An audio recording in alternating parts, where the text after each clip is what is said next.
முதல் செய்தி, டாடா ஸ்டீலோட ஷேர் ஹோல்டருக்கு கொண்டாட்டம் எனக்கும் கொண்டாட்டம். நேற்று 6% ஏறி 165 ரூபாய்க்கிட்ட போயிடுச்சு.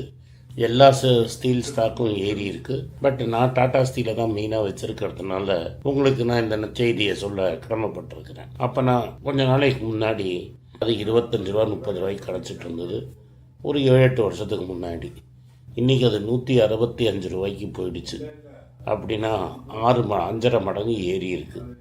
நடுவில் டிவிடெண்ட்டும் வந்துக்கிட்டே இருந்தது. நான் என்ன சொன்னேன், ஸ்டீல் கம்பெனி கவலைப்பட வேணாம், 100 வருஷம் நம்மளுக்கு முன்னாடி இருந்தது, 100 வருஷம் நம்மளுக்கு அப்புறமும் இருக்கும். ஏன்னா எங்கள் அப்பாவே இல்லை இப்போது. ஏன்னா எங்கள் அப்பாவோட முதல் வேலை அங்கே. எங்கள் அப்பாவுக்கு வேலைக்கு போடச்சே அது 50 வருஷத்துக்கு மேலே ஆகிடுச்சு. ஸோ இந்த கம்பெனி எங்கேயும் போகாது, அந்த ஊர் எங்கேயும் போகாது, நம்ம ஷேர் எங்கேயும் போகாது. ஏற்றம் இறக்கம் வரும். ஆனால் இந்தியாவில் ஸ்டீல் முக்கியம். இப்போ என்னடானா, எங்கள் அப்பா காலத்தில் வெறும் ஜம்ஷெட்பூரில் மட்டும் ஸ்டீல் பண்ணிட்டு இருந்தாங்க. இப்போ லண்டனில் ஸ்டீல் பண்ணுறான், ஹாலண்டில் ஸ்டீல் பண்ணுறான், ஒரிசியாவில் ஸ்டீல் பண்ணுறான், வைசாக்கில் ஸ்டீல் பண்ணுறான்.